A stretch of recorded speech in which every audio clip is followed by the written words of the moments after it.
ఇందాక మీటింగ్లో కూడా చెప్తా ఉన్నాను. ఈ రోజున టీఆర్ఎస్ అక్కడ రూల్ చేస్తూ ఉంటే 2009 పీఆర్పీ ఓడిపోయిన తర్వాత రాజశేఖర రెడ్డి గారు ముఖ్యమంత్రి అయ్యి అక్కడ తెలంగాణ నాయకుల్ని ఐ థింక్ రాజేంద్ర అనుకుంటా ఆయన్ని పట్టుమని 10 మంది లేరు మీరేంటి ఆయన చేస్తారని అనుకున్న 6-7 నెలల సంవత్సరం మొత్తం మారిపోయింది. ఈ రెండోసారి ముఖ్యమంత్రి కాగలిగారు. అంటే రాజకీయాల్లో ఉండాల్సిందల్లా సహనం, పట్టుదల. ఈ రెండు లేకపోతే అంటే దీర్ఘకాలికంగా మనం కేవలం నిన్న జగన్మోహన్ రెడ్డి గారు మాట్లాడుతా నన్ను 30 సంవత్సరాలు నన్ను ముఖ్యమంత్రిగా చూడాలని నేను చేయాలనుకుంటున్నానంటే ఆయన అనుకుంటున్నారు, అది కరెక్టే, సంతోషం. అంటే అలా కాదు, దీన్ని ఎనలైటికల్గా చూద్దాం.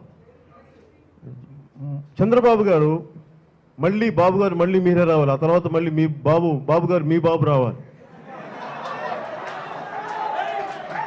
అంటే ప్రతిపక్ష నాయకులు కానీ అధికార పక్షం నాయకులు కానీ అంటే దశాబ్దాలు మేమే ఉండాలి అని నేను అంటాను. ఓకే, సంతోషమే, మన వాళ్ళకి వ్యతిరేకత నిజంగా వాళ్ళందరూ మన కష్టాలని మన బాగోగులు అందరూ బాగా చూసుకుంటే మనకి ఇబ్బందే లేదు.